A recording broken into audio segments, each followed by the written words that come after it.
Atos, capítulo 20. Quero desde já estar agradecendo a vida de cada um de nossos visitantes, que vocês possam se sentir muito bem no nosso meio. Que Deus possa estar abraçando cada um de vocês. Eu sei que já foram abraçados pelos irmãos, mas Deus possa estar abraçando cada um de vocês. Livro de Atos, capítulo 20, a partir do primeiro versículo, tem algumas orientações ou alguns ensinamentos que nós podemos aprender depois de uma queda. A palavra de Deus fala dessa forma no livro de Atos, capítulo 20. Cessando o tumulto, Paulo mandou chamar os discípulos e, tendo-os confortado, despediu-se e partiu para Macedônia. Havendo atravessado aquelas terras, fortalecendo os discípulos com muitas exortações, dirigiu-se para a Grécia, onde se demorou 3 meses, tendo havido uma conspiração por parte dos judeus contra ele, quando estava para embarcar rumo à Síria, determinou voltar para a Macedônia. Acompanharam até a Ásia Sópater de Bereia, filho de Pirro, Aristarco e Segundo de Tessalônica, Gaio de Derbe e Timóteo, bem como Tíquico e Trófimo da Ásia. Esses não precederam, esperando no Troade. Aliás, esses o precederam, foram à frente. Depois, 2 dias, dos dias dos pães asmos, navegaram de Filipos, e em 5 dias fomos ter com eles naquele porto, onde passamos uma semana. No primeiro dia da semana, estando nós reunidos, com o fim de partir o pão, Paulo, que devia seguir viagem no dia imediato, exortava-os e prolongou o discurso até meia-noite. Havia muitas lâmpadas no cenáculo onde estávamos reunidos. Um jovem chamado Eutico, que estava sentado numa janela, adormeceu profundamente durante o prolongado discurso de Paulo. Vencido pelo sono, caiu do 3º andar abaixo e foi levantado morto. Descendo, porém, Paulo inclinou-se sobre ele e, abraçando-o, disse: não vos perturbeis, que a vida nele está. Subindo de novo, partiu o pão e comeu, e ainda lhes falou largamente até o romper da alva. E assim partiu. Então conduziram vivo o rapaz, e sentiram-se grandemente confortados. Pai, mais uma vez nós estamos na tua presença. Agora, Pai, pedimos que a tua palavra possa falar em cada coração. Estamos, Senhor, ao teu inteiro dispor.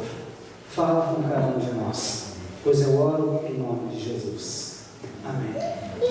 Quando nós olhamos esse texto, nós vemos que Paulo estava com uma comitiva missionária viajando.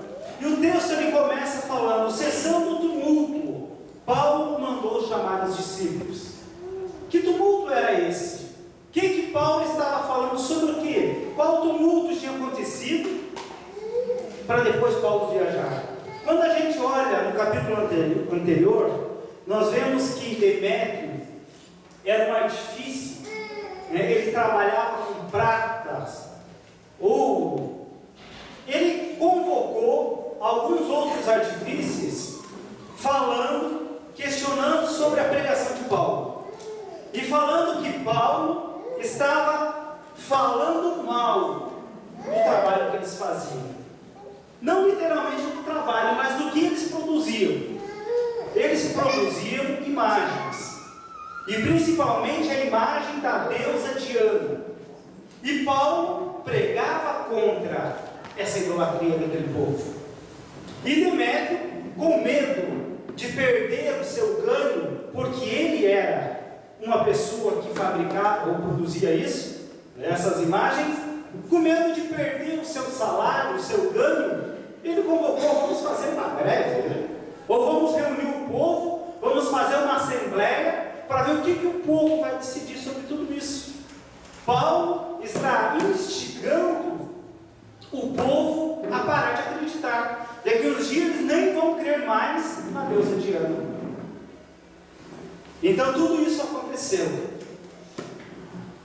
Mas no final de tudo isso, o Alexandre, ele como judeu, ele levantou no meio deles e falou a verdade. E aquele povo ficou tão apavorado e começaram a questionar: olha, vamos deixar que o julgamento aconteça por outras pessoas. Não somos nós que temos que fazer. Tinha tanta gente naquela assembleia que ficaram por 2 horas gritando: Diana, Diana é a nossa deusa.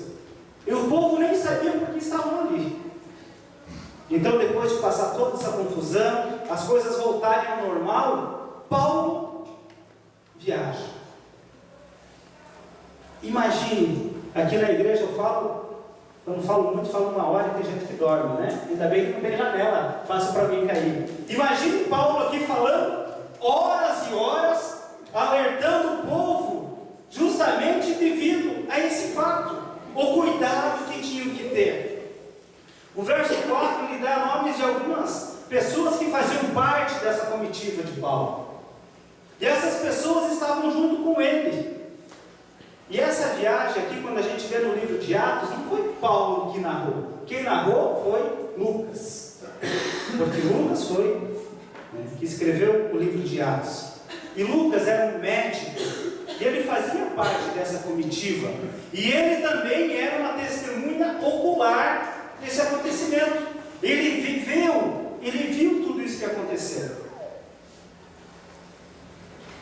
E Paulo, na sua pregação, no primeiro dia da semana, isso que vale para nós, né, hoje, no calendário ocidental, justamente o domingo, também era comemorado naquele período a festa ágape, ou a festa do amor. Imagine você aguentar um cara falando aí por mais de 10 horas, mas ele tinha o que falar. Ele tinha o que contar para aquele povo de tudo que Deus tinha feito na sua vida. E naquela ocasião, naquele culto, naquele local, imagine que se não tivesse luz, só lamparinas, né, com óleo diesel ainda antigo, né? Alguns passaram esse tempo, né? Alguns não tão novos como eu, assim, mas alguns que já são avançados de idade já tiveram lamparina em casa, tempo que não tinha luz. Imagine aquele cheirinho da fumaça do óleo diesel, né? Você inalando aquilo, né? E um pouquinho você dorme mesmo, né? Aquilo faz você perder até a consciência. E eu, tipo aquele jovem, achou um lugar legal para sentar. Eu imagino que estava muito cheio aquele local. E aquele jovem, ele precisava um lugar para sentar. Imagino ele como os nossos adolescentes, né? 10 minutos de culto já está com tédio, né? Puxa vida, pastor, posso ficar lá fora, sentado lá na grade? Alguém me pediu hoje, eu falei, não, você entra lá dentro, vai que o cara caia da grade para fora, né? Quebra a perna, quebra a cabeça, que complicação, né? Então é melhor sentar numa cadeira mais confortável. E aquele jovem sentou lá fora, preocupado com o horário que ia acabar o culto. Talvez olhasse no seu relógio, não sei se tinha aquele época, né? E nada de terminar. Então aquilo foi causando algo que incomodou aquele jovem. E muitas vezes na nossa caminhada também, nós ficamos preocupados com tantas outras coisas. Estamos aqui na igreja somente de corpo e a cabeça está girando. Estamos pensando tantos outros afazeres. O que eu tenho que fazer amanhã? Ainda bem que amanhã é feriado, né? Todo mundo, bom, primeira segunda-feira é de feriado, já começa descansando a semana. Então você começa a pensar: o que será que eu vou fazer amanhã? Mas aqui nós aprendemos algumas lições preciosas para a nossa vida. A primeira lição: não despreze quem pode te ajudar. O jovem desprezou Paulo. O jovem se assentou naquela janela, talvez sendo indiferente com tudo que podia estar acontecendo ali, mas justamente na hora que ele mais precisou, Paulo o abraçou. Paulo estava simbolizando com aquele abraço Jesus, porque Paulo era um instrumento de Jesus. E aquele jovem que tinha perdido sua vida recebeu um abraço de vida.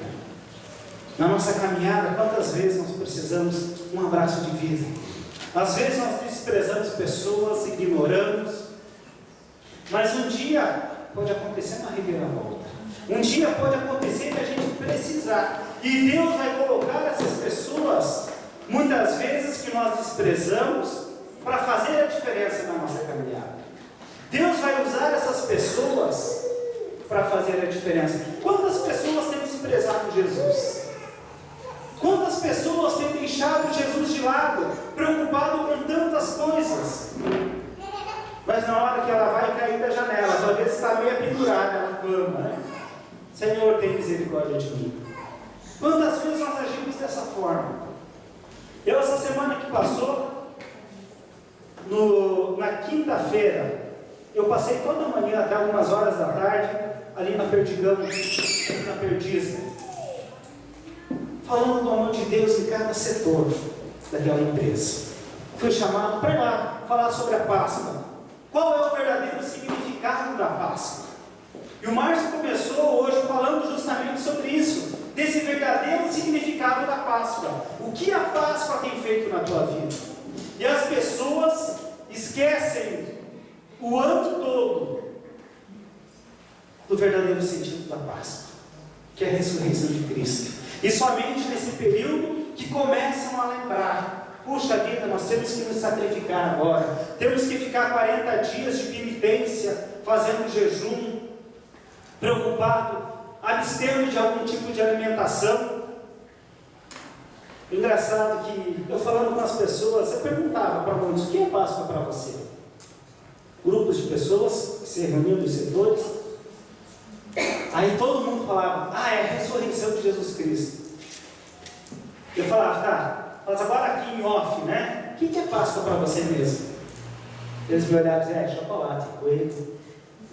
Porque agora todo mundo está falando que é ressurreição, e numa hora que você é confrontado, muitas vezes a gente tem vergonha de falar. Aí falamos o que é certo, mas não o que nós cremos.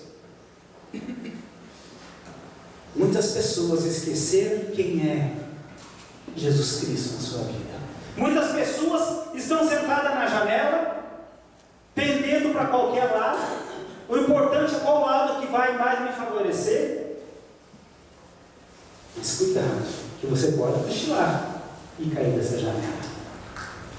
E quando você cair, será que Deus vai estar tão perto de você para poder te abraçar e te dar uma nova vida? Será que Ele vai estar tão junto com você para poder parar naquela tua hora de dor, na tua hora de sacrifício, de aflição? Será que Jesus vai parar tudo para te atender? Paulo fez isso. Paulo parou, né? Talvez ele falou para a turma: vamos parar um pouquinho agora, um momento de intervalo, eu vou descer lá ver o que aconteceu com aquele rapaz, né? E ele desceu e abraçou aquele jovem. Aquele jovem que estava sem vida e recebeu vida naquele momento. Quantas vezes nós também estamos assim?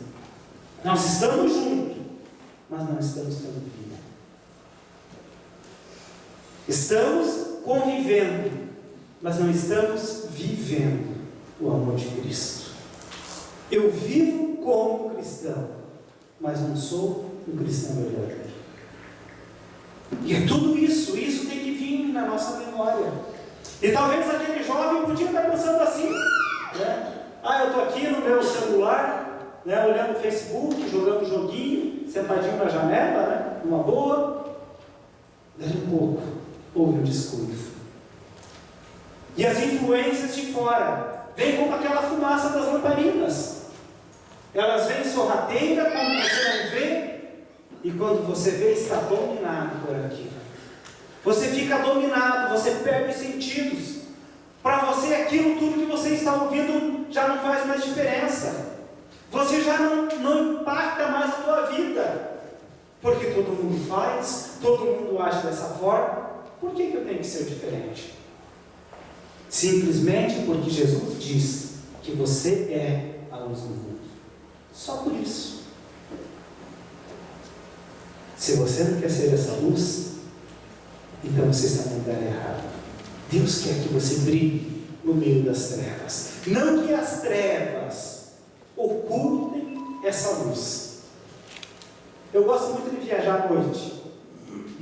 Porque à noite, no meio da escuridão, você enxerga muitas coisas, né? Você, quando está longe, você vê uma luz longe, você começa a imaginar: o que será que tem lá? Será que é uma cidade? Será que é apenas uma vila? Ou apenas um farol de outro carro? Você começa a pensar, começa a viajar em outras ideias. Mas aquela luz, por mais pequena que seja, ela está radiando. Ela está fazendo com que você comece a reagir. E é isso que Deus quer que a gente possa estar vivendo. Que realmente nós possamos entender que Deus está pronto para nos dar ânimo, para nos dar um abraço de conforto, de alívio. Se você se sente morto, perdido, Deus quer fazer a diferença na tua caminhada. E foi para isso que nós fomos chamados. Nós temos que entender que, por mais difícil que possa ser, por mais dificuldades que você possa enfrentar, Deus está no controle do teu lar.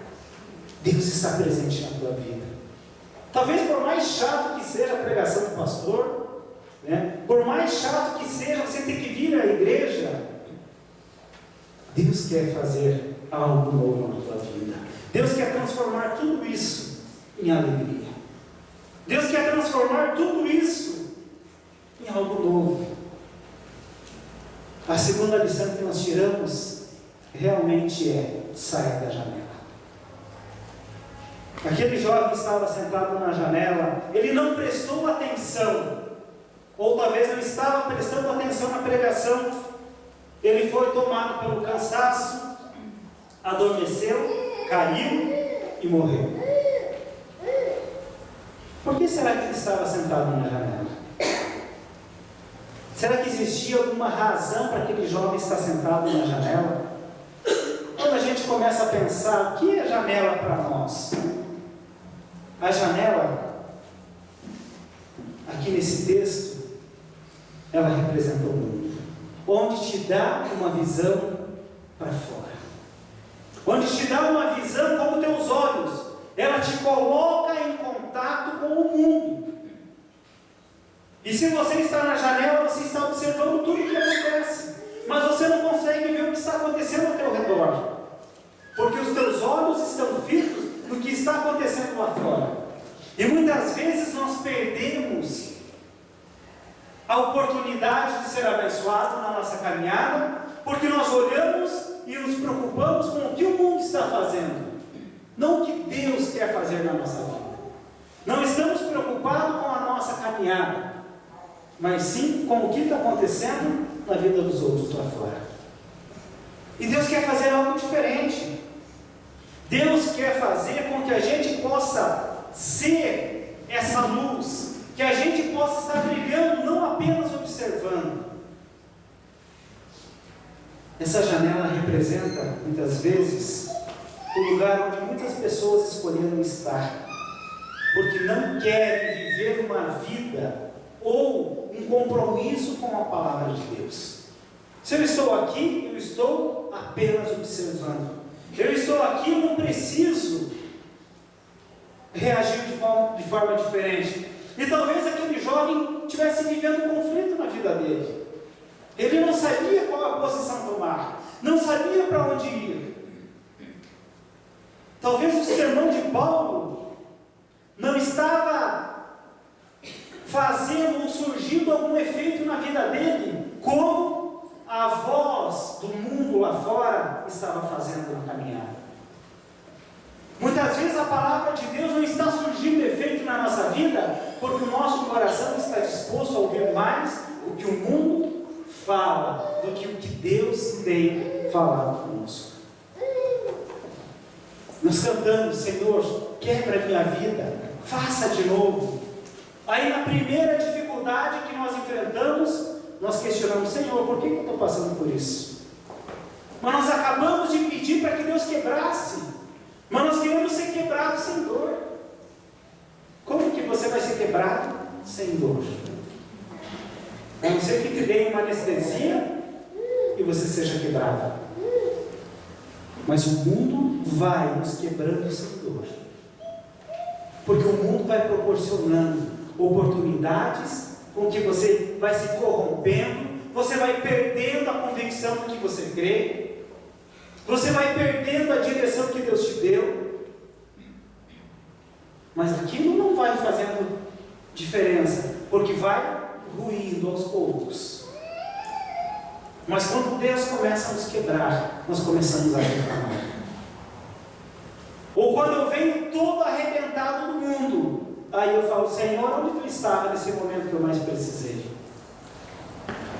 Aí Deus vai falar para você: eu estou justamente aonde você me abandonou. E aquele jovem estava ali, mas não estava junto. Será que você está junto? Será que você não está aqui apenas porque talvez seja agradável para você? Ou você não tem o que fazer no domingo à noite? Assistir Fantástico, Faustão, isso já. Então eu vou para a igreja, porque eu tenho que ir um dia na igreja da semana, né? Eu preciso. Eu tenho que ser um religioso. Meu irmão, o religioso vai para o inferno. Quem vai para o céu é somente as pessoas tementes a Deus. Eu tenho que vir na igreja porque eu amo a Cristo, porque eu quero estar com Ele em todo o tempo, não por uma obrigação. Quando eu estou vindo aqui por obrigação, é melhor eu ficar em casa, que eu não vou pecar. Mas Deus quer fazer a diferença na tua vida. Deus quer realmente que você saia da janela, que você tome uma posição, que você saia desse mundo corrupto. Então aquele jovem estava em conflito. Ele não sabia se ouvia a palavra de Deus e se comprometia com Cristo, ou se olhava através da janela e ele receberia a oferta que o mundo proporciona, que é o pecado. Ele não sabia o que queria. Existem muitos, não só jovens na igreja, que se sentem atraídos pelas coisas do mundo. Muitas pessoas. Os jovens são muito mais tentados. Mas Deus quer falar para você: saia dessa janela. Entre para dentro. Tome uma posição. Tome uma atitude. O mundo proporciona para todos nós oportunidades que nos levam a ser corrompidos. Nós somos atraídos pela prostituição, pela pornografia, pelas drogas, pelo álcool fácil, pela violência. Muitas vezes nós ficamos oscilando entre o céu e o inferno, né? Uma gangorra: eu não sei para onde eu vou, eu não sei o que eu quero da minha vida. Como isso nos afeta? E a pornografia hoje afeta diretamente dentro da nossa casa. Não sei se, acho que os que estavam no último encontro de família devem lembrar. O pastor que estava celebrando, o filho dele um dia questionou: pai, você nunca teve vontade de acessar uma página pornográfica na internet? Ele falou: tive. E por que você nunca fez? Aí ele contou uma história para o filho dele: filho, tu lembra uma vez que acho que subiu um animal deles, um cachorro, alguma coisa, e nós fomos procurar? Lembro. Lembra que nós entramos num lixão procurar? Lembro. E lembra que quando nós entramos naquele lixão, aquele cheiro era tão horrível, que a gente quase vomitou? Lembro. E lembra que depois de um tempo de a gente estar naquele lixo, aquele cheiro já não era mais forte, aquele cheiro já não nos incomodava mais. Lembra? A pornografia é assim. O acesso a essas redes pela internet é assim. A primeira impressão, quando você olha, aquilo faz mal, mas depois aquilo se torna normal. Aquilo parece que já não faz mais mal, não vai mais fazer diferença. Então, tanto faz acessar ou não acessar, que é a mesma coisa. Evitar. Fuja da aparência do mal. A Bíblia é bem clara, ela nos orienta. Fuja da aparência do mal. Mas muitas vezes nós somos atraídos por essas coisas. O ser humano, tudo que é proibido é bom. Imagina aquele jovem pensando em tudo isso. Eu aqui, ouvindo mais de 4, 5 horas o cara falando, eu podia estar lá fora. Tinha tanta coisa boa lá fora. E eu ouvindo o sermão do cara aqui, muitas vezes isso passa nos pensamentos. Mas é isso que Deus quer na tua vida? Será que realmente é isso que Deus quer? Meus irmãos, nós temos que sair dessa janela de Satanás. Nós temos que fugir disso. E essa janela ainda vai te dar um tombo. Você vai perder muitas coisas na tua vida por causa dessa janela que você está sentado. Isso pode te levar à morte. O que você escolheu para a tua vida? Ouça a palavra de Deus. Se entregue a tua vida para Jesus. Assuma um compromisso verdadeiro com a igreja. Seja um cristão de verdade. Não seja um cristão de aparência. Saia da janela. Tome uma posição.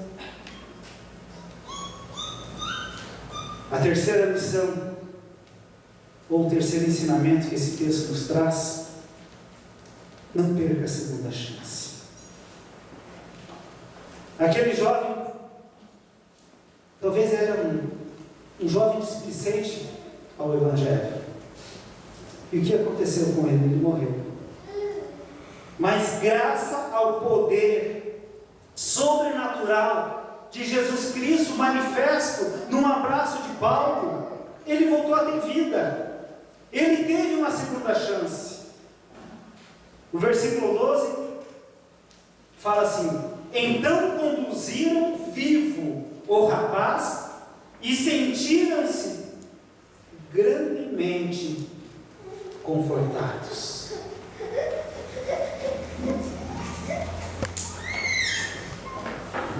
Eles se sentiram confortados. Conduziram aquele jovem. Esse conduzir, ele é um verbo que significa guiar, levar, dirigir, apacentar, discipular. Deus está falando para você: apacente minhas ovelhas, cuide das minhas ovelhas. Como é bom a gente ouvir a sinceridade das crianças. É muito legal trabalhar com crianças, né? Minha esposa me falou essa semana: olha, eu vou falar o nome da criança, né? Mas teve um menino que falou que quando ele crescer, ele vai crescer igual o pastor.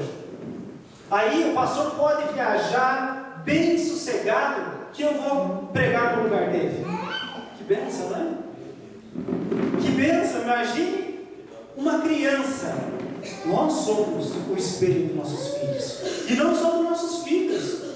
Nós somos o espelho vivo para cada criança que está aqui. Ele pode olhar para você, né? Tem uns que falam, né? Tem o Arthur que canta aqui junto, né? Ele fala, imita igualzinho que o Paulo faz, né? Ah, pastor, o Paulo chega na igreja, pega o violão e faz ajeitar o cabelo, depois ele faz assim, né? Faz igual, porque eles estão observando, eles estão prestando atenção. As crianças estão prestando atenção no que nós fazemos. E muitas vezes nós perdemos essa sensibilidade. Mas quando Deus nos dá uma segunda chance, como Ele deu para aquele jovem, aquelas pessoas precisaram conduzir. Meu irmão, permita que o teu líder de célula te pastoreie. Permita que o teu pastor te pastoreie. Que ele tenha a liberdade de chegar e falar com você. Muitas vezes nós colocamos uma proteção, uma redoma, tipo essa de vidro aqui, né? Só entra ali quem tem a chave. Ainda bem que eu tenho a chave, eu posso abrir. Mas muitas vezes nós nos colocamos uma redoma e não damos acesso para as pessoas. Porque temos medo de ser confrontados. Temos medo de ter que realmente sair da janela. Na janela está tão bom. Na janela eu consigo olhar longe. Na janela eu consigo observar tudo o que acontece. Mas eu não estou lá no meio inserido, nem aqui. Então tenha cuidado. Imagina o sentimento daquelas pessoas que estavam ali junto. Quando aquele jovem observado estava morto. Caiu de 3 andares lá embaixo e morreu. E a palavra de Deus fala que as pessoas conduzindo o rapaz estavam alegres, confortados. Por quê? Porque eles viram o milagre de Deus acontecendo. Eles viram o milagre de Deus acontecendo. E quantas vezes você vê o milagre de Deus acontecendo na tua vida, na vida da tua família, na vida da igreja, das pessoas da igreja, e você ainda fica brigando com Deus. Você ainda fica querendo sentar na janela, não ter um compromisso. Mas somente a partir do momento que Deus fazer isso na minha vida eu vou aceitar. Nós somos egoístas. Nós queremos aceitar Jesus pelo benefício que Ele pode nos oferecer, não pelo que Ele é na nossa vida. Aí nós estamos errados. Nós temos que aceitá-lo pelo que Ele é. Ele é o nosso Salvador. Ele é o nosso Redentor. Ele é o nosso Cristo vivo e que está pronto para nos abençoar em todo tempo. Mas eu procuro somente aquilo que seja bom. Eu quero ser abençoado, mas não quero entrar na água. Eu quero ser abençoado, mas não quero dar o primeiro passo. E ainda quando eu entro na água, a água bateu nos pés, eu já começo a reclamar. Ah, está muito gelada. Eu vou entrando, vai batendo na canela, ah, aqui eu paro, porque eu não sei nadar. Eu vou me afogar. Eu não tenho confiança em Deus. Se quando você entrar na água, o mar não se abrir, Deus vai fazer você andar sobre as águas. É isso que nós temos que confiar. Nós temos que ter essa confiança. E se você se afogar e morrer, você vai para o céu. Porque você está salvo. Deus quer que você tome uma atitude hoje na presença dEle. Deus quer fazer de você um vencedor. Será que você também vai precisar cair da janela? Ou você está esperando cair da janela, morrer, para dar valor ao Evangelho de Cristo? Mas se você morrer sem Cristo, você não vai ter outra oportunidade. A oportunidade é hoje, é agora, é enquanto você está vivo. E a única vida que você vai ter pós a morte é se você for fiel a Cristo, vai ter uma vida eterna. É a única vida. Hebreus capítulo 9, versículo 7, a palavra fala que o homem está destinado a morrer uma única vez e depois disso vem o juízo. A oportunidade é hoje. A oportunidade é agora. Então não espere para amanhã. O que você pode fazer hoje? Será que você está na igreja? Você talvez é membro da igreja, ouve tanta palavra, mas você ainda continua resistindo ao chamado de Deus? Porque para você se tornar membro é só você dizer: não, eu aceitei Jesus, eu quero ser batizado. e depois do batismo você se torna membro. Mas será que realmente você deixou Deus fazer uma transformação na tua vida? Porque nós não podemos te julgar, mas Deus te conhece. Nós não podemos ser juiz de ninguém, mas Deus é. E Ele conhece o teu sentimento. Ele conhece até você quando você está dormindo. Você não se conhece dormindo. Você não sabe o que você faz quando você dorme. Não sei que você seja casado e a tua esposa ou teu esposo fala, né? Poxa, você passou a noite inteira me dando coisa, me batendo, falando. Aí você sabe. Mas Deus sabe todas as coisas. E Deus está no controle. Então, como é que você está? Ou talvez você está na igreja pela primeira vez. Deus quer te convidar para você dar uma oportunidade para Ele entrar e fazer morada na tua vida. Deus quer realmente que você proporcione esse momento, porque Ele está batendo na porta, está pedindo: abra a porta que eu quero entrar. Ou você prefere ficar com aquele jovem? Eu vou ficar sentadinho aqui está muito bom, aqui eu não preciso tomar posição. E quando você toma uma posição na presença de Deus, você tem que abrir mão do mundo. Não que você vai deixar de viver no mundo, mas você vai ter que começar a viver uma vida segundo os propósitos de Deus. E os propósitos de Deus para a gente é muito melhor do que o mundo proporciona. Os prazeres que o mundo proporciona, a alegria que o mundo proporciona é passageira. Mas o que Deus te proporciona é eterno. É a nossa escolha abrir mão e sair da janela ou permanecer ali até que a morte venha.